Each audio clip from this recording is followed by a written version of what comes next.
Por mais que estudemos o cosmos, nosso cérebro não é capaz de realmente compreender o fato impressionante de que o universo é infinito. No entanto, uma descoberta recente pode dar aos cientistas motivos para repensar tudo. Será que é possível que o universo tenha um limite? E que tipo de parede flamejante as sondas da Administração Nacional da Aeronáutica e Espaço descobriram na fronteira do Sistema Solar? Pesquisadores científicos já discutem há muito tempo a existência de uma fronteira intergaláctica entre o Sistema Solar e o espaço interestelar. No entanto, até recentemente, as capacidades tecnológicas da humanidade não nos permitiam obter dados de zonas tão distantes. Tudo mudou graças às sondas espaciais da Administração Nacional da Aeronáutica e Espaço. Pela primeira vez, uma estranha parede luminosa na fronteira do Sistema Solar foi descoberta em 1992 com a ajuda de um aparelho. Naquela época, os cientistas consideravam a existência dessa barreira apenas em teoria. No entanto, de 2007 a 2017, os cientistas da Administração Nacional da Aeronáutica e Espaço lançaram a sonda Novos Horizontes e escanearam o céu 7 vezes para determinar a presença de uma estranha luz ultravioleta, que foi registrada pela primeira vez há 30 anos na chamada fronteira do Sistema Solar. A sonda obteve uma visão desse surto ultravioleta em um ângulo de 360 graus e confirmou o registro do excesso de ultravioleta longe do Sol. Seus dados são praticamente idênticos às medições que foram feitas.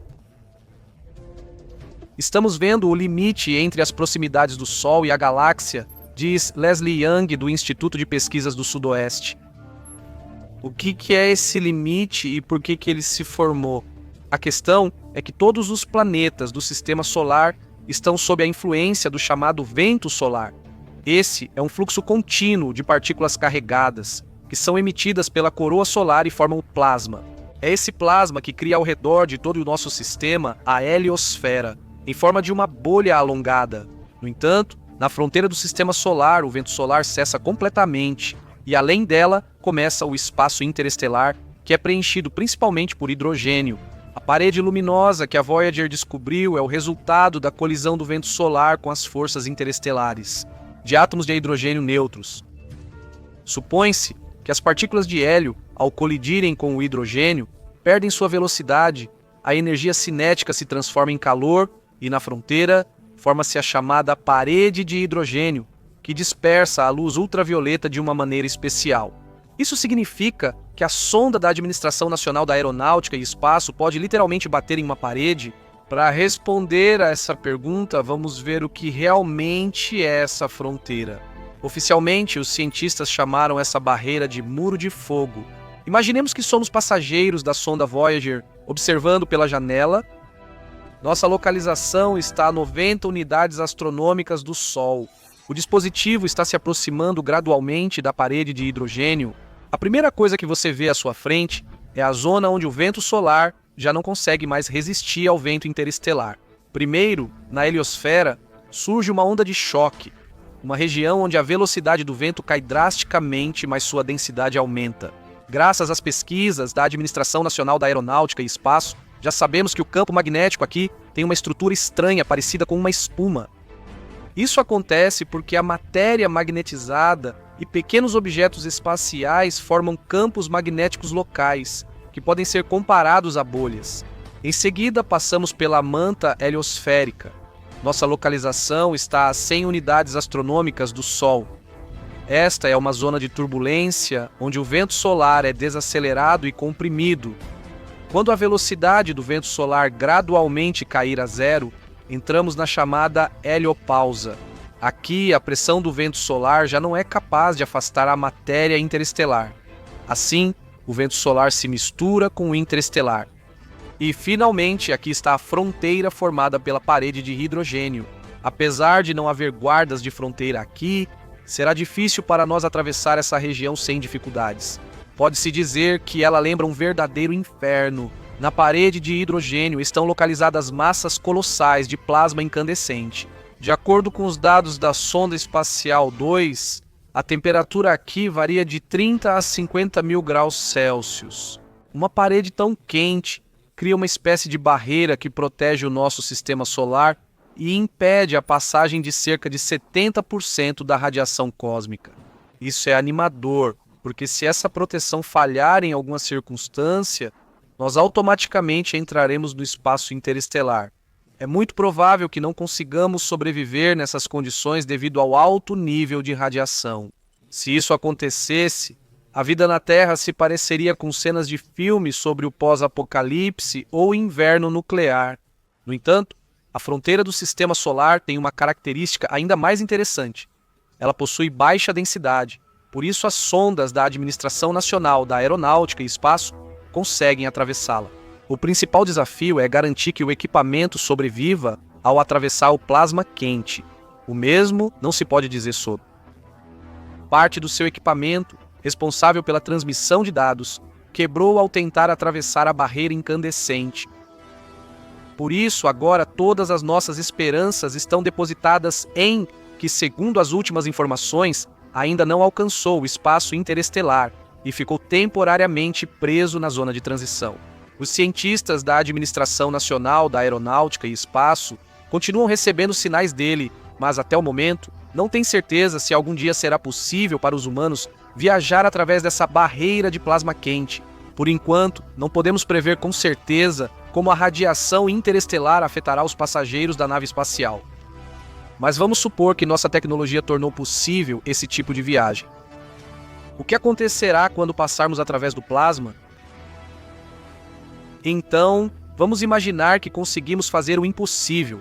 Nós cruzamos a fronteira e, de certa forma, entramos em uma nova realidade, que já não tem nada a ver com a vida no sistema solar. O que vai acontecer depois? Por ora, podemos apenas especular sobre isso. Existe uma hipótese de que atrás da parede nos espera uma onda de choque principal.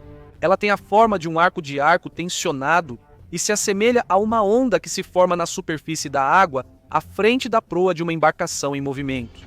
A onda principal surgirá se a matéria interestelar estiver se movendo em direção ao Sol em velocidade supersônica. No entanto, essa onda pode nem existir.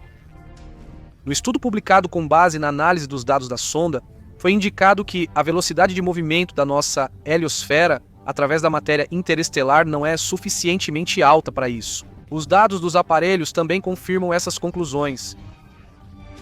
Mas, para registrar o que existe além da fronteira de hidrogênio, teremos que esperar por novos dados. E agora chegou a hora de voltar à pergunta que foi feita no início do vídeo. O universo tem uma fronteira? Já que descobrimos que o nosso sistema solar tem uma fronteira visível, surge uma pergunta lógica. Podemos aplicar esse padrão a todo o universo? A questão é que, nos últimos anos, surgiram muitas descobertas científicas que nos dão cada vez mais pistas curiosas de que o universo não é ilimitado. Por exemplo, se supusermos que o universo é infinito, então deveríamos falar sobre sua infinitude não só no espaço, mas também no tempo. E isso significa que tal universo deveria ter uma quantidade incontável de estrelas. No entanto, quando você olha para o céu à noite, vê espaços escuros entre as estrelas. Isso nos diz que o cosmos não existiu para sempre. E de acordo com a teoria do Big Bang, existe um ponto no tempo em que o universo tem um começo. Nosso mundo não existiu desde sempre. E tudo isso refuta a teoria da eternidade do universo e, consequentemente, a sua infinitude. O problema é que viagens a distâncias enormes levam anos-luz e, portanto, os cientistas sempre recebem dados desatualizados. Ao mesmo tempo, não vemos todas as galáxias de 13 bilhões de anos. Esse é o máximo acessível para nós. Afirma Neil Cornish, astrofísico da Universidade Estadual de Montana. Assim, para a nossa visão, existe uma barreira de radiação de fundo que se formou 380 mil anos após o Big Bang, quando o universo se expandiu e esfriou o suficiente para que os átomos aparecessem. Essa radiação pode ser comparada a uma fotografia de infância do cosmos, onde ele está registrado antes do surgimento das estrelas. No entanto, além dessa barreira, podem existir tanto limites quanto um universo que continua infinitamente. Não podemos obter dados definitivos sobre se o universo tem um limite ou não, mas, usando cálculos matemáticos e estudando o microcosmo, os cientistas já desenvolveram teorias funcionais e até sugeriram qual é a verdadeira forma do universo. Você pode saber mais sobre isso no vídeo que lancei anteriormente. Tudo no mundo tem um começo e um fim. Essa é a lei fundamental da existência. Se existe uma hipótese sobre o início do nosso universo na forma da teoria do Big Bang, como você acha que será o fim do nosso universo? Será que será uma morte lenta e interminável em um vazio ou frio eterno? Ou o fim do universo será marcado por um espetáculo impressionante de um novo tipo de supernovas? Como essas supernovas estão relacionadas com anãs negras e estrelas de ferro? Por onde devemos começar? Talvez pelo fim. Atualmente, a hipótese mais provável para o fim do universo é a chamada morte térmica. A teoria, também conhecida como grande congelamento, foi formulada por Rudolf Clausius em 1865 e se baseava na segunda lei da termodinâmica extrapolada para todo o universo. Resumindo, quando o universo se aproximar da entropia máxima, que é uma medida da dispersão irreversível de energia, sua expansão exponencial eterna levará ao vazio absoluto e ao frio absoluto. As estrelas vão esfriar e se apagar gradualmente, os buracos negros vão evaporar e a expansão do universo será tão intensa que a distância entre as partículas restantes será tão grande que elas nunca mais se encontrarão. Será que o fim do universo será tão frio, longo e melancólico? Em agosto de 2020 surgiu a hipótese de que, talvez, o fim da existência seja marcado por um espetáculo final brilhante de estrelas explodindo. Mas, para chegar a isso, primeiro vamos tentar entender no que se transformarão as estrelas moribundas e qual será o destino do nosso Sol. Para chegar ao cerne desses mistérios, precisaremos voltar ao início da história, mais especificamente a menos de 100 anos atrás, na década de 30 do século XX. Enquanto todos os outros aproveitavam um período de relativa paz entre as guerras mundiais, o mundo científico estava no auge de uma revolução. A nova ciência, a mecânica quântica, em muitos aspectos destruiu a compreensão clássica do mundo. Ralph Fowler, físico teórico inglês, por exemplo, descobriu um novo estado teórico da matéria superdensa, a matéria degenerada, na qual os átomos perdem seus elétrons e, em seguida, esses elétrons ficam tão próximos uns dos outros que todos os estados quânticos possíveis estão ocupados. A descoberta de Fowler levantou o véu do mistério sobre o ciclo de vida das estrelas e sua evolução. Um novo tipo de estrela foi descoberto, as anãs brancas. Essas estrelas fracas, mas incrivelmente quentes, têm uma densidade tão alta que 1 centímetro cúbico de seu material pesa literalmente 1 tonelada. Fowler entendeu que elas poderiam ser compostas justamente dessa matéria degenerada e que a pressão de degenerescência por si só seria suficiente para impedir o colapso delas sob seu próprio intenso campo gravitacional. Esse é um dos estágios finais da evolução das estrelas, que primeiro se expandem até se tornarem gigantes vermelhas e depois se contraem até virarem anãs brancas. Mas será que esse é o destino de todos os corpos celestes? Subramanian Chandra Sekhar, estudante de Fowler, questionou-se sobre isso e notou que tudo dependia da massa estelar. Chandra, como cientista era chamado por seus amigos, provou que existe um limite superior de massa para que uma estrela possa evoluir para uma anã branca. Esse limite foi chamado de limite de Chandrasekhar. Estrelas que estão acima desse limite terminam sua existência em uma explosão, que deixa para trás uma estrela de nêutrons ou um buraco negro. Estrelas com massa menor, como o Sol, têm uma evolução completamente diferente, seguindo o caminho até se tornarem anãs brancas que esfriam lentamente. Mas isso é o fim? De jeito nenhum. Quando as estrelas esfriam, o plasma que antes era escaldante muda de estado. Ele se estabiliza e a estrela começa a se cristalizar. Nos cristais comuns, átomos ou moléculas estão ligados em uma rede, compartilhando seus elétrons. Na anã branca, os núcleos nunca conseguirão recuperar seus elétrons para voltarem a ser átomos.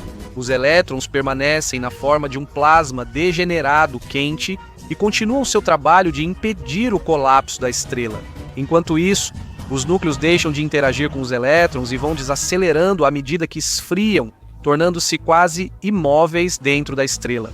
No final das contas, todas as anãs brancas devem esfriar até a temperatura do espaço ao redor. Atualmente, essa temperatura é de 3 Kelvin, mas no futuro elas ficarão ainda mais frias, à medida que o universo se expande e a radiação cósmica de fundo se dissipa. E é aqui que surge a forma final de uma estrela resfriada, chamada de anã negra. É uma estrela completamente resfriada, que já não possui mais radiação visível. Mas e se ainda puder haver vida nela? Será que a fase de anã negra ainda não é o fim? E aqui, finalmente, chegamos àquela descoberta feita em agosto de 2020 pelo físico teórico Matt Kaplan. A questão é que as anãs negras têm 2 caminhos. Um deles espera por 99% de todas as estrelas resfriadas, mas segundo Kaplan, no ventre gelado de 1% das anãs negras. Ainda persistem processos que podem transformar uma estrela morta e resfriada em um tipo totalmente único de supernova. Sobre o que estamos falando? O primeiro caminho, que a maioria dos anões negros seguirá, é o de se tornar ferro.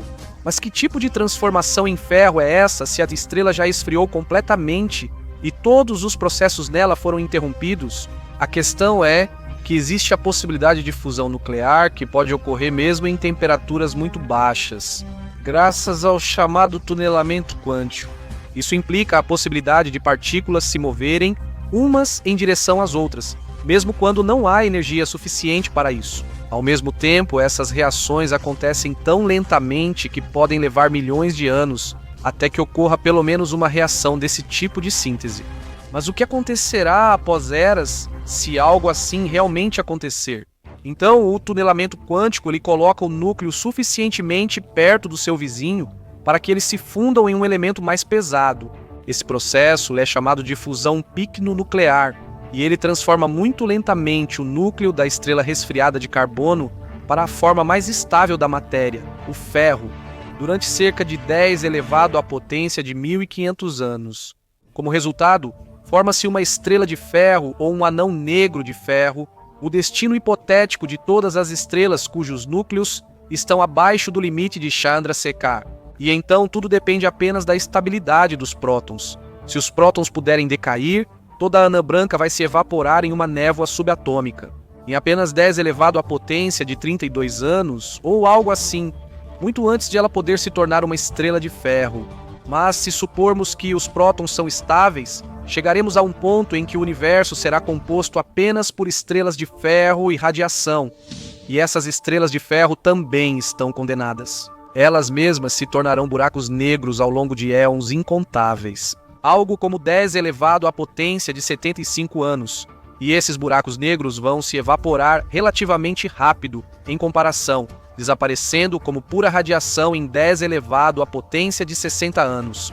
Isso vai acontecer com 99% das anãs negras. Mas e quanto ao 1% restante? E sobre quais supernovas que podem ser chamadas propriamente de negras estamos falando? Aqui voltamos a Matt Kaplan e ao seu artigo.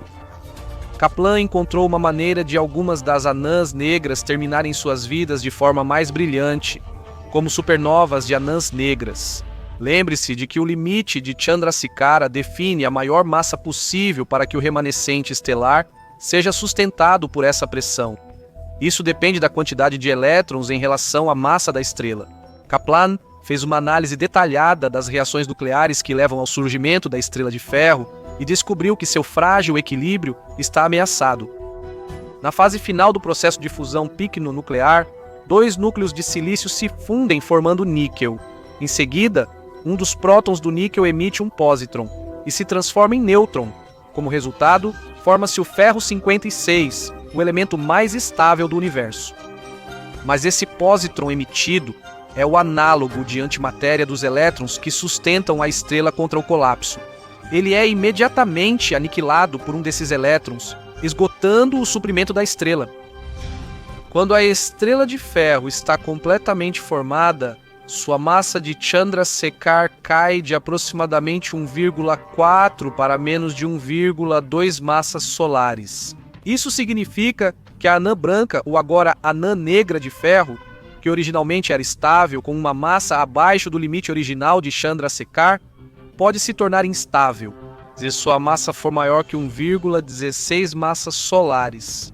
Quando isso acontecer, um colapso catastrófico deve levar a um novo tipo de supernova, que só ocorrerá nesse futuro distante, a supernova de anã negra.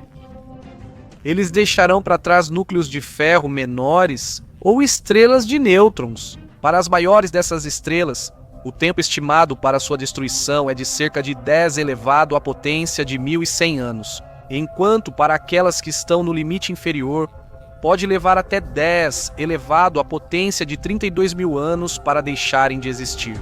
Então, ao que tudo indica, no final dos tempos nos esperam estrelas de ferro, assim como supernovas negras explodindo em um futuro inimaginavelmente distante no espaço-tempo. Vamos admitir, essa perspectiva parece muito mais atraente do que um vazio gelado infinito, cheio de estrelas negras mortas. Infelizmente, ou melhor, felizmente, a humanidade dificilmente presenciará esse grandioso final do universo. Nós estamos acostumados a ver a Lua como algo natural, mas convenhamos, ela ainda é um espetáculo maravilhoso no nosso céu. A Lua é bastante grande e está suficientemente próxima de nós para que possamos distinguir facilmente detalhes da sua superfície a olho nu, como os mares lunares escuros e as crateras. Só de olhar para o nosso satélite através de um telescópio já é impressionante. No entanto, o que vamos mostrar para você neste vídeo vai ofuscar qualquer telescópio, mesmo o mais potente. A questão é que a humanidade teve a sorte não apenas de visitar a Lua, mas também de lançar uma nave orbital que gira ao seu redor e escaneia sua superfície com uma câmera poderosa. Desde 2009. Então, o que foi possível registrar? Neste vídeo, vamos mostrar a vocês algumas das mais recentes imagens impressionantes e misteriosas da Lua, feitas pela Estação Interplanetária Automática da Administração Nacional da Aeronáutica e Espaço. Este é um pequeno e inofensivo craterazinho sem nome. Como vocês podem ver, dentro dele há muitos crateras minúsculos. E esse cratera, por sua vez, está dentro de outro cratera. Se aumentarmos o zoom, veremos que essas crateras não estão apenas dentro de outra cratera, mas também que sua forma é quase perfeita. Ambas essas crateras são designadas como uma só cratera Belle-Île. Esse tipo peculiar de cratera é conhecido como cratera em formato de rosquinha ou cratera concêntrica. É bem possível que elas sejam resultado de duas quedas de meteoritos surpreendentemente precisas. Mas eis a questão: será que a mãe natureza poderia criar algo tão perfeito assim? Se as crateras lunares resultassem de colisões aleatórias, sua distribuição na superfície seria aleatória. Porém, não é o que se observa. Dê uma olhada neste mapa.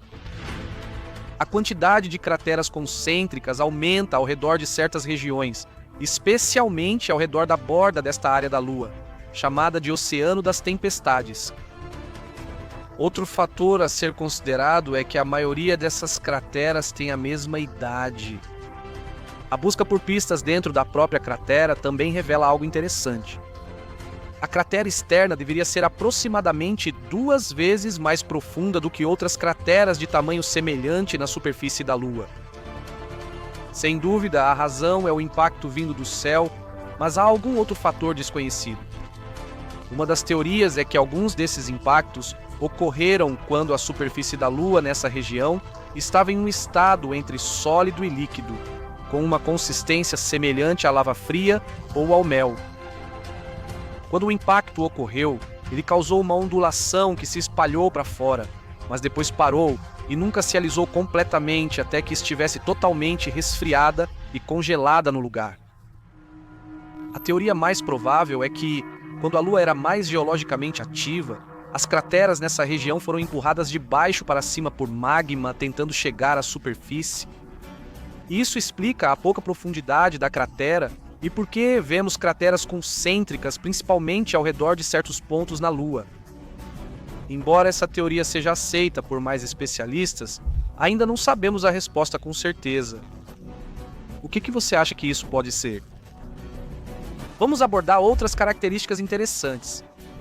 Você provavelmente acha que a superfície da Lua quase não sofre mudanças, exceto pelos meteoros que às vezes caem lá, certo? Em princípio, você está certo, mas os cientistas descobriram evidências de que o solo na Lua se move de tempos em tempos. Nesta imagem, você vê a borda de uma grande cratera com 32 quilômetros de largura, conhecida como Cratera Kepler. E o que você pode notar ao longo da parede da cratera indica que ocorreram deslizamentos de terra aqui. Além disso, o solo de cor escura aparentemente deslizou ladeira abaixo. Vamos dar uma olhada mais de perto no que está acontecendo, ampliando as áreas dos deslizamentos mais visíveis nesta cratera. O material aparentemente vem dos cânions no topo da cratera. O interessante é que a maior parte desse deslizamento parece ser composta por vários menores. Portanto, é provável que tudo isso tenha ocorrido gradualmente ao longo do tempo. Os deslizamentos provavelmente foram causados por pequenos meteoritos atingindo a parede da cratera. Esses pequenos impactos e deslizamentos subsequentes arredondam as bordas da cratera. Por isso, os tipos de crateras mais antigos na Lua parecem tão suaves em comparação com as crateras mais recentes. Que outros mistérios a Lua ainda guarda? Aqui está mais um deles, a incrível cratera Messier. Normalmente, as crateras são circulares, mas esta é alongada, parecendo mais uma elipse com uma fenda no fundo. Tudo fica ainda mais misterioso se você aumentar um pouco o zoom. Bem ao lado da cratera Messier, há mais duas crateras. A da esquerda parece ser muito mais antiga que a outra, pois parece estar mais desgastada em comparação com a cratera de impacto recente à direita. Será que a cratera nova simplesmente cobriu a antiga assim? Mas vamos aumentar ainda mais o zoom. A chave para desvendar essas formas surpreendentes são as linhas que se estendem a partir da cratera. Elas são chamadas de raios e mostram a direção em que os destroços espaciais se espalharam após o impacto.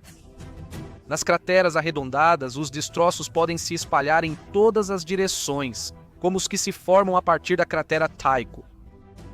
No entanto, aqui os destroços seguem em 3 direções distintas, para o norte e para o sul desse cratera, e para o oeste dela. Então, o que poderia ter causado isso? A resposta é a seguinte: algum corpo atingiu a superfície em um ângulo muito baixo, menos de 15 graus. E, neste caso específico, acontece que esse corpo se dividiu em 3 partes antes mesmo de atingir a superfície da Lua. Vamos dar uma olhada em outra cratera assimétrica e tentar entender por que ela tem esse formato.